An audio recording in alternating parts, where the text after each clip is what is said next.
Hello बच्चों, आज मैं स्टार्ट कर रहा हूँ क्वेश्चन नंबर 51 से। The escape velocity of body on the surface of earth is 11.2 kilometer per second. Full stop.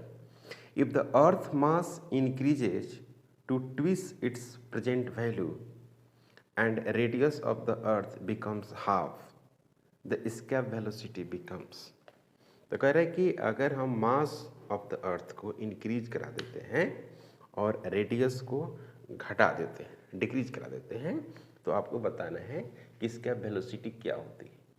तो VE बराबर 11.2 किलोमीटर पर सेकेंड दिया हुआ है।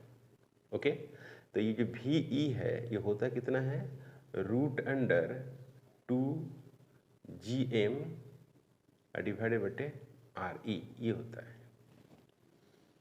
2GME बटे RE होता है। तो अब यहाँ पे जो है ये वैल्यू दिया हुआ है। अब कह रहे कि नाउ जो मास है, नया मास, वो क्या हो रहा है, 2 टाइम्स मास ऑफ अर्थ हो जा रहा है। रेडियस ऑफ जो अर्थ है वो क्या है, रेडियस ऑफ अर्थ के हाफ हो जा रहा है। तो VE जो डैश होगा, VE डैश वो हो जाएगा आपको 2, यहाँ पर लिखेंगे 2 कैपिटल G और ME डैश डिवाइडेड बटे RE डैश। तो यहाँ पर होगा क्या, VE dash is equal to 2G, यहाँ पर क्या हो जाएगा, ME डिवाइडेड बटे ME इंटू कितना हो गया 2 डिवाइडेड बटे RE डिवाइडेड बटे 2। तो यहाँ पर क्या होगा, VE dash is equal to 2G और ME डिवाइडेड बटे RE इंटू कितना 4 हो जाएगा। तो इसको आप लिखेंगे, इसको तो कैसे लिख देंगे, VE dash is equal to, इसको लिखेंगे VE इंटू √4, तो इसका कितना हो जाएगा 2। तो ये वाला वैल्यू कितना है 11.2 किलोमीटर पर सेकेंड है इंटू 2, तो ये हो जाएगा 2.24 किलोमीटर पर सेकेंड, और ये हो गया आपका आंसर, और ये हो गया VE डैश। मतलब कि डबल हो जाएगा, 2 टाइम्स हो जाएगा। ठीक है, ऑप्शन ए होगा। Question number 52, the escape velocity from the earth is 11.2 km per second, full stop. If the body is to be projected in a direction making an angle 45 degree to the vertical, then escape velocity is। तो कह रहा है कि इसका escape velocity क्या होगा। अब यहाँ पर आप पढ़े हैं कि इस तरह से ये अर्थ है और यहाँ से किसी बॉडी को आप प्रोजेक्ट करते हैं तो उसको बोलते हैं हम लोग escape velocity। ओके, m मास का कोई बॉडी है, रेडियस ऑफ अर्थ है। अब यहाँ पे कह रहा है ये, तो इसकी जो escape velocity होती है वो होती है √2GM डिवाइडेड बटे R। इसको सोल्व करते हैं, सभी वैल्यू को पुट करते हैं, तो 11.2 किलोमीटर पर सेकेंड आता है। अब यहाँ पर कह रहा है कि किसी बॉडी को आप प्रोजेक्ट कर रहे हैं, इस तरह से प्रोजेक्ट कर रहे हैं VE, और ये है आपको 45 डिग्री। तो इसका भी क्या होगा, VE इज इक्वल टू, इसका भी होगा 2GM डिवाइडेड बटे R, है ना। escape वेलोसिटी इसका भी हो जाएगा कितना, 11.2 किलोमीटर पर सेकेंड ही होगा। क्यों, escape velocity does not depends on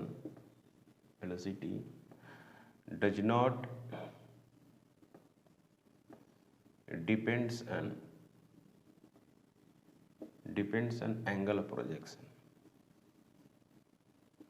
angle of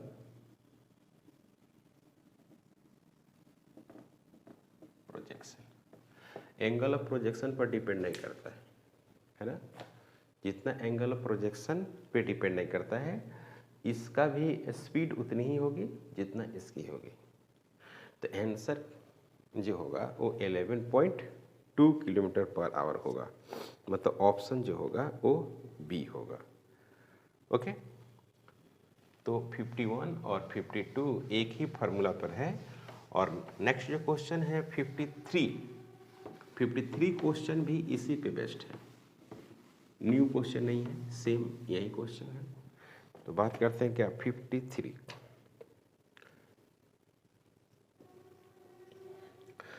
for a satellite escape velocity is 11 kilometre per second. If the satellite launch at angle 60 degree with the vertical, then escape velocity is।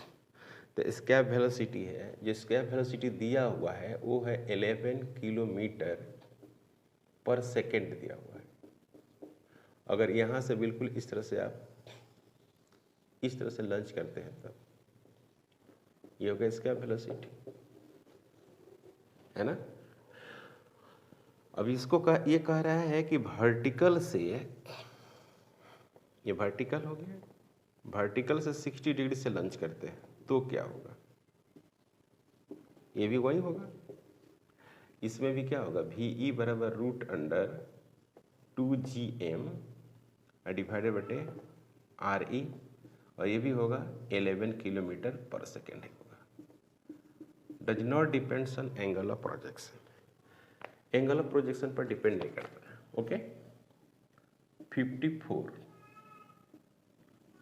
54 the time period of a geostationary satellite is 24 hours at a height 6 RE है। Radius of the earth दिया हुआ है from the surface of the earth. The time period of another satellites whose height is 2.5 RE from the surface of the earth. तो T जो square होता है वो directly proportional क्या होता है, R क्यू होता है। तो T2 डिवाइडेड बाई T1 इसका square is equal to R2 divided by R1 इसका क्या हो गया, क्यूब हो गया। तो R1 इज इक्वल टू जो दिया हुआ है 6 RE प्लस RE, यानी ये दिया हुआ है 7 RE, मैंने 6 जो RE है वो सरफेस ऑफ अर्थ है, तो सेंटर से कितना हो जाएगा, RE एक और ऐड करना पड़ेगा ना। R2 इज इक्वल टू है 2.5 RE, और फिर इसमें RE ऐड करना पड़ेगा, तो इसमें हो गया 3.5 और ये हो गया RE, तो यहाँ पर क्या हो गया R2 होगा। T1 इज इक्वल टू दिया हुआ है कितना 24 आवर्स, तो T2 हमको निकालना है, तो T2 डिवाइडेड बटे T1 ऐसा क्या लिखना होगा, स्क्वायर इज इक्वल टू कितना लिखना होगा 7 RE डिवाइडेड बटे 3.5 RE, इसका क्या हो जाएगा, क्यूब हो जाएगा, तो ये हो जाएगा आपको 2। तो इसको सोल्व करेंगे तो क्या मिलेगा, सभी वैल्यूज को पुट कर दीजिए, सब दिया हुआ है क्वेश्चन में, आपको दिया हुआ है। तो हमको निकालना है T2 निकालना है, तो T2 बटे 24 इसका क्या हो गया स्क्वायर इज इक्वल टू ये हो जाएगा 2 के पावर क्यूब, तो यहाँ पर लिखेंगे T2 डिवाइडेड बटे 24 इज इक्वल टू 2 के पावर क्यूब, इसका पावर 1/2, तो यहाँ पर क्या कर देंगे 2 लिख देंगे, 2 रूट अंडर 2, हमको T2 निकालना है, हाँ 2 रूट अंडर 2, तो यहाँ पे आएगा वैल्यूज, गलत हो रहेगा, R2 जो है सेकेंड में है, हाइट इतना है, और फर्स्ट कहीं दिया हुआ the time period of the Jio stationery satellite दिया हुआ 24 आवर एट इतना हाइट पर from the surface of the earth, the time period आपको इसका निकालना है। तो यहाँ पे गलत हो गया, सही है, गलत हो गया। पहला जो है ये फर्स्ट है, ये जो है ये R1 है 6 RE, सही है, ये R2 है, तो फार्मूला में गलत लिखा गया है, यहाँ पर आपको लिखना होगा 3.5, और ये हो गया आपका 7r। अब सही है, अब सही है। तो यहाँ पर हो गया 1/2 इसका क्यूब हो गया, 1/2 क्यूब हो गया। तो इसको लिखेंगे क्या, 1/2 इसका पावर 3। तो ये हो जाएगा आपको 1/2√2 और T2 डिवाइडेड बटे 24। तो T2 इजिकल टू जो होगा, T2 इजिकल टू हो गया 24 डिवाइडेड बटे 2√2। तो ये हो जाएगा आपको 12। इसको कंजुगेट करें, 12√2 कर दें और नीचे में क्या करते हैं, √2 फिर √2। तो यहाँ पर क्या हो गया, यहाँ पर हो गया 12√2 डिवाइडेड बटे 2, ये हो गया 6। तो यहाँ पर क्या हो गया, T2 इजिकल टू 6√2 आवर। ये आंसर होगा। क्लियर, यही होगा आपको answer. T2 is equal to 6√2 hours होगा।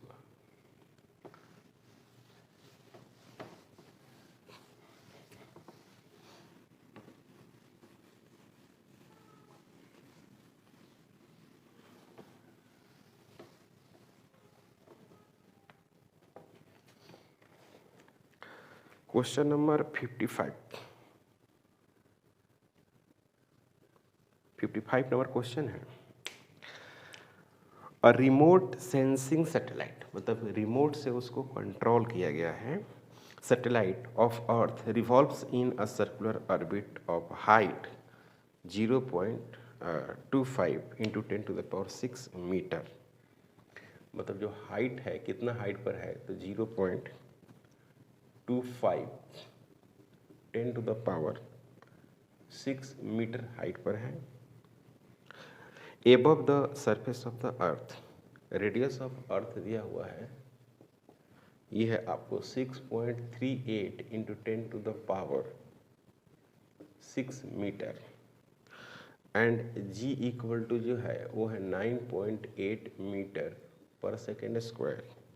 Then the orbital speed of the satellite is. तो ऑर्बिटल जो स्पीड है वो किस तरह से हम लोग डिटरमाइन करते हैं, रेडियस ऑफ अर्थ है, ये रेडियस सेंटर है, और सेंटर से ये एच, सरफेस ये साइड से घूम रहा है, तो इसका मास होगा कुछ, ओके। इसका m है, ये आपको रेडियस है यहाँ से।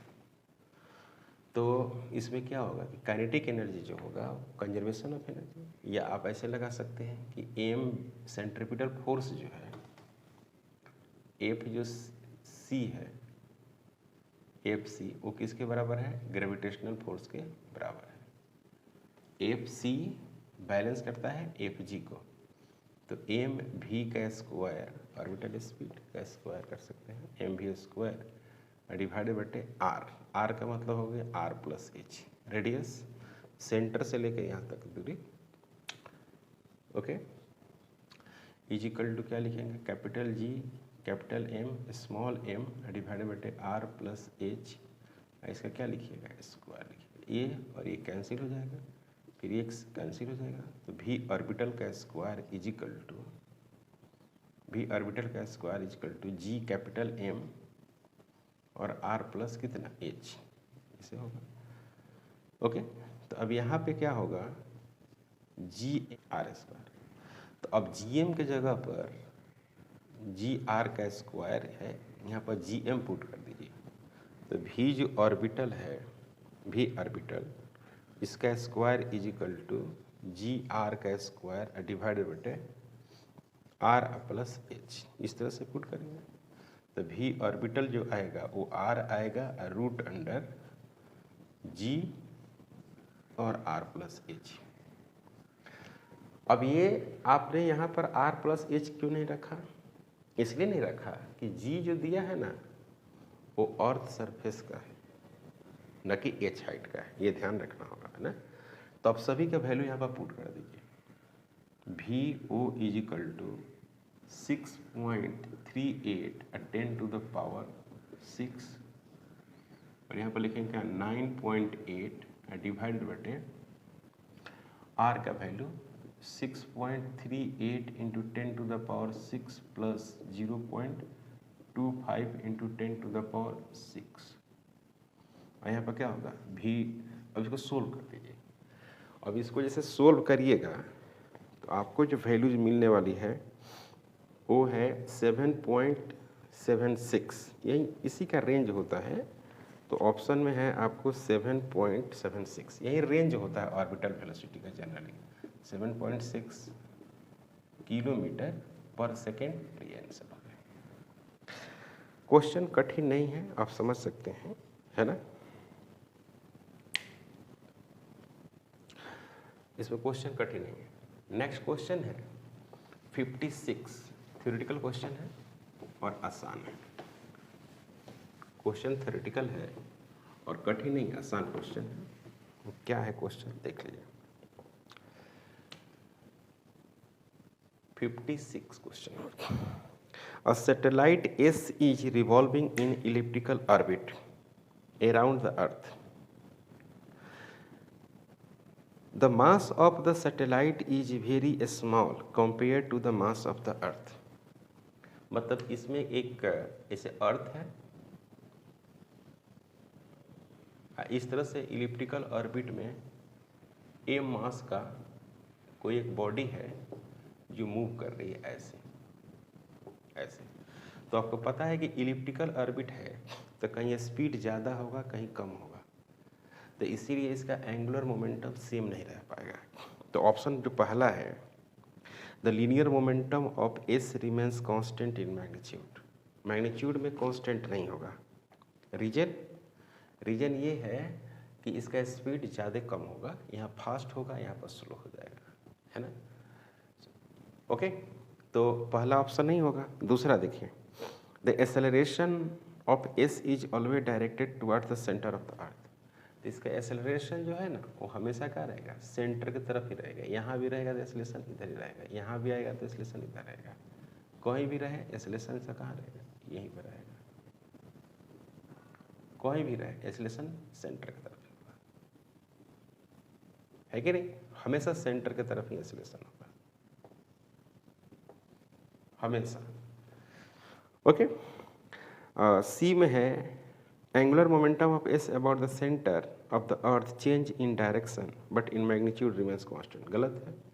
Total mechanical energy of S varies perpendicularly in time. तो टोटल मैकेनिकल एनर्जी कंजर्व रहेगा, लेकिन ये कह रहा वेरी होगा।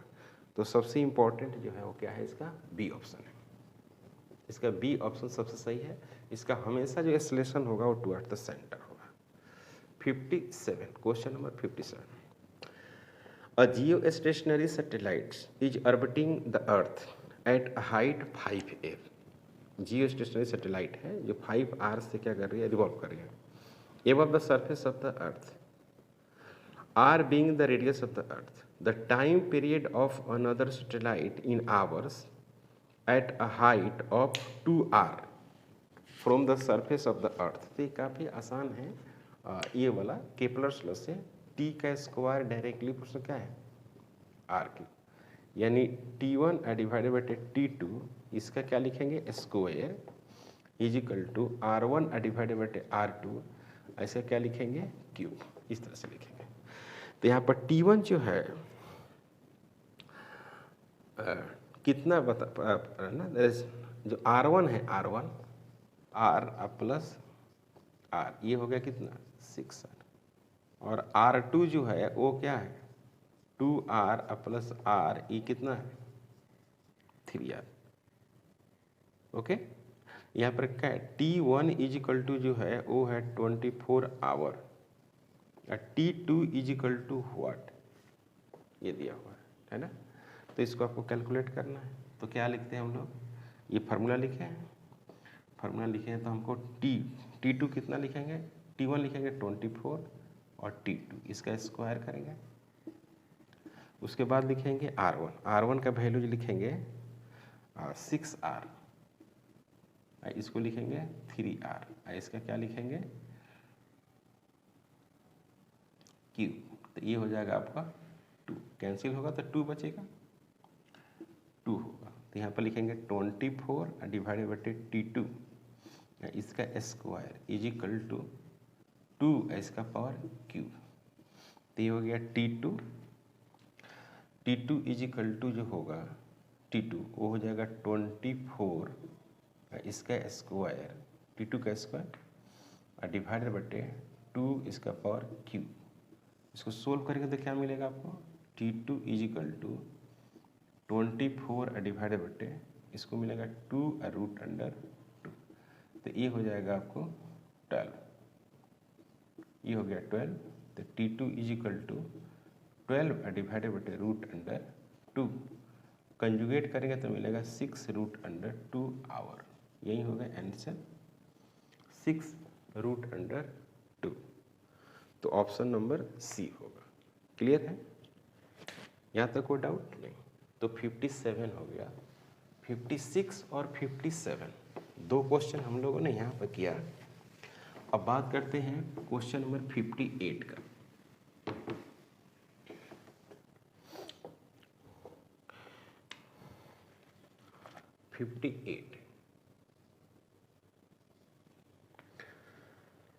If VE is escape velocity and VO is orbital velocity of a satellite for orbit close to Earth surface, full stop, then these are related to।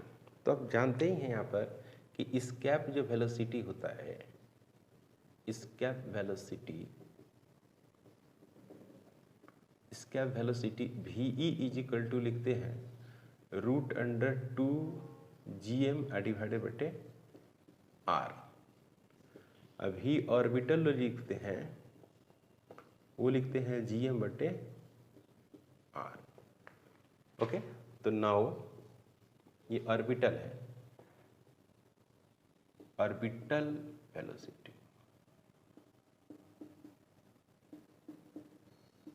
Orbital velocity. तो ये VO हो गया। तो VO इज इक्वल टू ऐसे लिखते हैं VE is equal to root under 2 root under GM बटे R ऐसे। तो VE is equal to root under 2 into VO। यही हो गया answer 59, question number 59। The radii of a circular orbit of two satellites A and B of the Earth are 4r and 3r respectively. The speed of satellite A is 3v, then the speed of satellite B is। मतलब आपको B speed निकालना है। तो यही होता है speed is equal to root under क्या होगा GM डिवाइडेड बटे R। तो इसमें है कि VA is equal to root under GM divided बटे RA। फिर वैसा ही लिखेंगे VB is equal to root under GM divided बटे RB। यही स्पीड होता है। स्पीड की अगर बात करें तो यही लिखते हैं हम लोग। अब यहाँ पर है कि रेडियस अलग अलग है A और B। तो आपको RA इज इक्वल टू दिया हुआ है 4r, RA is equal to दिया हुआ है 4r और RB दिया हुआ है R, और VA इज इक्वल टू दिया हुआ है 3v। तो speed of B will be, यहाँ पर मास चेंज नहीं हो रहा है, मास को क्या रखा है कांस्टेंट रखा है। तो जो कांस्टेंट रखेगा तो हमको निकालना है VB। तो यहाँ पर लिखेंगे VB डिवाइडेड बटे VA is equal to under root GM से GM कट जाएगा तो बचेगा क्या यहाँ पर बचेगा RA डिवाइडेड बटे RB। तो ये हो गया VB, यहाँ पर हो गया 3v इज इक्वल टू, यहाँ पर लिखेंगे 4r, यहाँ पर लिखेंगे R। तो VB इज इक्वल टू जो होगा 3v इंटू 2, तो ये हो जाएगा कितना 6v, और ये हो गया आंसर, ये हो गया आंसर 6v आएगा आंसर। ओके, और क्वेश्चन नंबर 60 थ्योरेटिकल क्वेश्चन है 60 नंबर।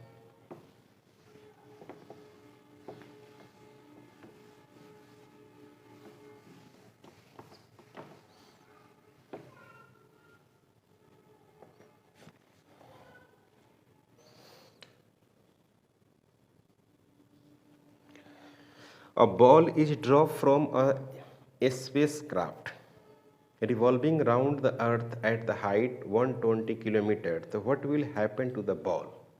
कह रहा है कि इस तरह से है, इस तरह से रिवॉल्व कर रहा है, यहाँ से 120 किलोमीटर ऊपर कोई एक स्पेस क्राफ्ट है।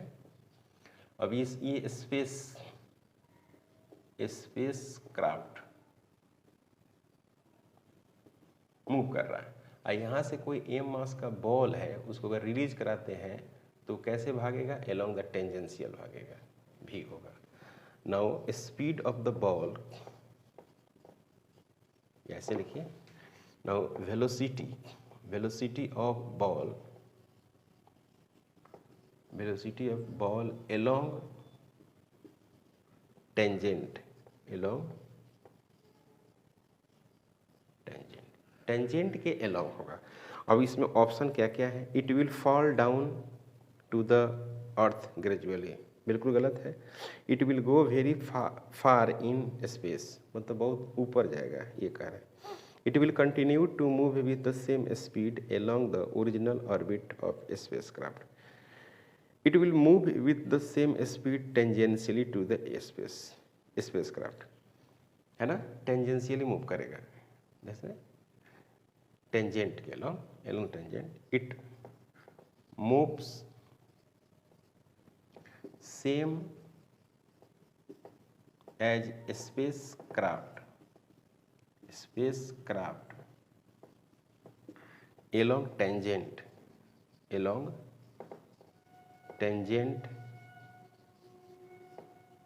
of